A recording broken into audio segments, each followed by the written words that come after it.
नमस्कार दोस्तों, मैं आपका अपना सीए देवंदा भारतीय जागरूक संघ में आपका स्वागत करता हूं। और आज हम पुनः बात करने वाले हैं एक ऐसे सामाजिक मुद्दे में जिससे कहीं ना कहीं देश का जो डेवलप्ड नेशन में आने का ख्वाब है वो बहुत ही जल्दी पूर्ण हो सकता है। माननीय हमारे प्रधानमंत्री महोदय ने हमें झूठी ढाढ़स बंधा रखी है कि 2047 तक कैसे हम देश को विकसित बना देंगे, यानी डेवलप्ड नेशंस में वो काउंट होने लग जाएगा। लेकिन ये दरअसल बिल्कुल 100%, 100 क्या मतलब 100% झूठ है। ऐसा कुछ भी नहीं हो सकता, क्योंकि देश को अगर बनाने की बात आए, यानी हमें अगर ये ठान लेना है कि हम देश को विकसित बनाकर रहेंगे, तो विकसित बनाने में कम से कम 10-5 साल का टाइम लगेगा, इससे ज़्यादा कुछ टाइम नहीं लगेगा। यानी 2035-36 तक अपन कहीं ना कहीं देश को विकसित बना सकते हैं, बिल्कुल आसान तरीके से। लेकिन इस चीज़ से जुड़ा हुआ हम एक मुद्दा आपके समक्ष इस सीरीज़ के अंदर पेश करने जा रहे हैं, जिसमें पेश करने का मतलब वो बताना चाह रहे हैं वो मामला इसका। तो उस मामले का जो पहला बिंदु है, यानी विकसित देश बनाने के लिए कौन कौन से फैक्टर्स रेस्पॉन्सिबल है, तो उन फैक्टर्स में पहला फैक्टर आता है लीगल लिटरेसी रेट का। लीगल लिटरेसी रेट क्या है? यानी लीगल लिटरेसी का मतलब ये है कि कानून की जानकारी बच्चों या स्टूडेंट्स तक दी जाना, यानी लोग कितने लीगल लॉज के बारे में अवेयर है, कितने जागरूक है, ये चीज़ आती है लीगल लिटरेसी के अंदर। तो मैं एक पीआईएल ड्राफ्ट कर रहा हूँ, इवन ड्राफ्टिंग का सारा काम हो चुका है। 60 से 70 पेजों के बीच की ड्राफ्टिंग तैयार हो चुकी है पीआईएल की। अब आप पूछोगे पीआईएल क्या होती है? पीआईएल होती है पब्लिक इंटरेस्ट लिटिगेशन, जो जिसको हिंदी में अपन जनहित याचिका ऐसा कुछ बोलते हैं। तो वो मैं हाई कोर्ट जयपुर, जो जयपुर बेंच है, उसके अंदर ढालने की सोच रहा हूँ। तो आप अपनी राय कमेंट बॉक्स में ज़रूर दीजिएगा। अब पीआईएल किस मुद्दे पर है? पब्लिक इंटरेस्ट पर है, और वो पब्लिक इंटरेस्ट है लीगल लिटरेसी का इशू। यार, तो लीगल लिटरेसी हमें क्यों देना आवश्यक है? आप समझिए, मैं कुछ आपके समक्ष उदाहरण प्रस्तुत करता हूँ, तो उनके आधार पर आप डिसीजन लीजिए कि क्या हाँ वाकई में ये पीआईएल लागू होना चाहिए, क्या वाकई में हाई कोर्ट को इसको एक्सेप्ट करना चाहिए और इसके ऊपर एक्शन लेना चाहिए। तो जनरली पीआईएल यहाँ पर वो है लीगल लिटरेसी का, ठीक है। तो लीगल लिटरेसी से रिलेटेड मैं आपको कुछ एग्जांपल्स देना चाहूँगा, जिसमें पहला एग्जांपल आता है कि क्या अभी 12th पास या फिर ग्रेजुएट बच्चे को ड्राइविंग लाइसेंस के रिलेटेड चीज़ें पता है कि ड्राइविंग लाइसेंस कहाँ बनेगा? उसको एफआईआर की चीज़ें बातें में पता है कि एफआईआर कहाँ फाइल होगी? अरे इवन एफआईआर की फुल फॉर्म में नहीं पता, कहाँ बैठे हो आप? और दूसरी चीज़, आरटीआई के बारे में पता है कि आरटीआई क्या चीज़ है, कैसे वो एफआईआर लगती है, कोई कैसे कैसे कंप्लेंट रजिस्टर होती है, कुछ नहीं पता लीगल लिटरेसी का। कोर्ट में क्या है? कोर्ट, हाँ, कोर्ट से याद आया, एक कोर्ट का भी एग्जांपल है, वो मैं भी दे देता हूँ ताकि बाद में मैं कहीं ना कहीं भूल जाऊँ उसको। तो मैं पहले आपको बता देता हूँ, जितने भी कोर्ट है वो अपने क्रिमिनल्स को ये कहकर सजा दे देते हैं कि हाँ भैया, आपको लॉ की जानकारी नहीं थी, इससे हमारे को कोई मतलब नहीं है कि आपको लॉ की जानकारी थी या फिर नहीं थी, ठीक, इससे हमें को मतलब नहीं है बाबू, आपको सज़ा मिलेगी। ये है लॉ का नियम है कि आपको हम सज़ा देंगे, और वो राजी खुशी उसको सज़ा दे देते हैं। तो ऐसा ना होना चाहिए, ये गलत है। अरे भाई, आप हाई कोर्ट से पूछ नहीं सकते, जनरली पूछ सकते हैं, लेकिन वहाँ खड़ा व्यक्ति थोड़ी पूछ सकता है बेचारा कि सवाल जवाब करे।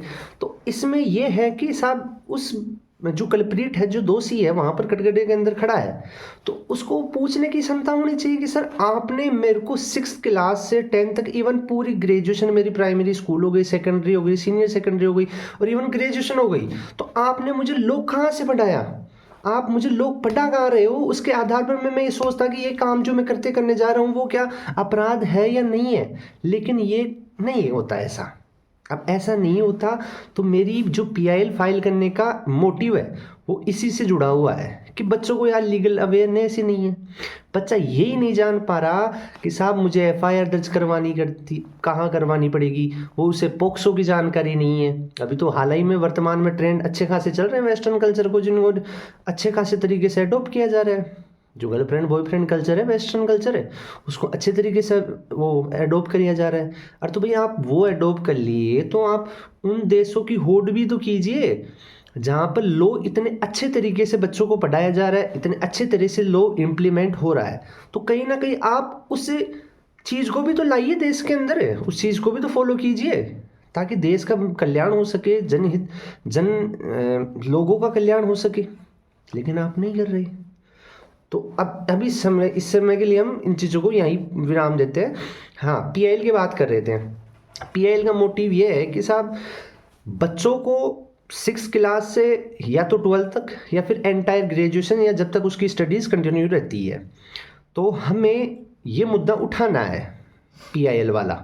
अगर एक्सेप्ट हो जाती है तो बहुत अच्छी बात है, अगर एक्सेप्ट नहीं करता उसको, एक्सेप्ट या क्यों कुछ बोलते हैं इंग्लिश में, मैं कन्फ्यूज़न हो रहा हूँ, उसको आप संभाल लीजिएगा अपने स्तर पर कि उसको एक्सेप्ट करे। हाँ कि साहब हम एक्सेप्ट करते हैं और ये चीज़ें आप कीजिए, वो पीआईएल पर जो भी कोई कोर्ट वोट का जो प्रोसीजर होता है उसको फॉलो करें कि साहब 6 क्लास से 12 तक के मेरी पीआईएल का मुख्य उद्देश्य मैं आपको कम शब्दों में बयां कर रहा हूँ कि पीआईएल का उद्देश्य इतना ही है कि साहब आप 6 क्लास से 12th क्लास तक को एक एडिशनल सब्जेक्ट के तौर पर लॉ कंपलसरी कीजिए। हर बच्चे को लॉ की जानकारी होनी चाहिए, उसके अधिकारों का उसको पता होना चाहिए कि मेरी कौन कौन से फंडामेंटल राइट्स है, कौन सी ड्यूटीज़ है, वगैरह वगैरह सब पता होना चाहिए, ताकि वो उसके, यानी सीधी सी बात है, जो भगवान से नहीं डरता वो कानून से डरता है। ये आपको देखने को मिल जाएगा कि हाँ वाकई में साहब भगवान से डरता है चीज़ें। तो उस चीज़ को आप फॉलो कीजिए। लॉ को मेंटेन करने के लिए लॉ कंपलसरी होना चाहिए। बच्चा जागरूक बनेगा, बच्चा अवेयरनेस बढ़ाएगा, कुछ तो करेगा। अरे कुछ नहीं कर पाया तो उसको पास बेसिक नॉलेज हो जाएगी, पर आप कंपलसरी तो करके देखिए। जो ये पुलिस वाले जो और कोई सिस्टम का जो पार्ट है वो करप्शन करने की कोशिश करता है आम नागरिक के साथ, तो वो आम नागरिक उसके खिलाफ आवाज़ तो उठाए।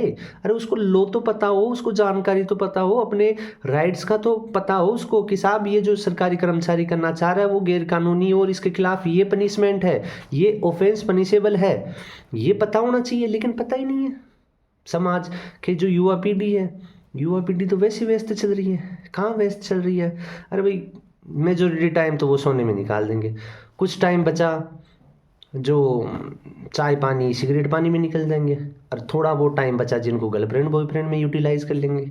तो फिर देश का युवा कहाँ से करेगा? कौन सी हरकतें करने में लिए युवा तैयार है?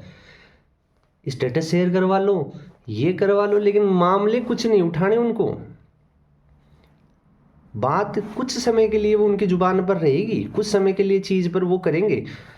और मैं आपको ये आश्वासन देता हूँ, आपको ये विश्वास दिलाता हूँ कि जो भी पीआईएल का अपडेट होगा मैं आपको अवश्य बताऊँगा। क्या मेरे पीआईएल स्वीकार किया या फिर उसको अस्वीकार किया, कौन कौन से कारण रहे ताकि वो अस्वीकार की दी गई या फिर स्वीकार कर दी गई, कौन कौन से ग्राउंड्स उसमें कंसिडर किए गए थे, सब ये मैं आपको जानकारी उपलब्ध करवा दूंगा। अभी के लिए फ़िलहाल मेरे इस वीडियो बनाने का मोटिव इतना ही था कि मैं आपको अपने विचारों से थोड़ा बहुत अवगत करवा दूं। मैं पूर्ण रूप से अवगत नहीं करवा रहा हूं क्योंकि वीडियो काफ़ी लंबी हो जाएगी। जो आपको इस युवा पीढ़ी को या फिर जो अभी के लोग हैं उनको ऐसे प्रवचन वाली वीडियो ज़्यादा पसंद नहीं आती काफ़ी, तो मैंने शॉर्ट समरी के अंदर आपको ये जो दिल के भड़ास थी वो मैंने आपको बता दी है, और मैं इस भड़ास को कैसे, इस भड़ास का निपटारा करना चाहता हूँ वो भी मैंने आपको साझा कर दी है। तो ठीक है, आज की वीडियो यहीं तक रखते हैं। मैं आपसे विदा लेने की आज्ञा चाहता हूँ। जय हिंद, जय भारत।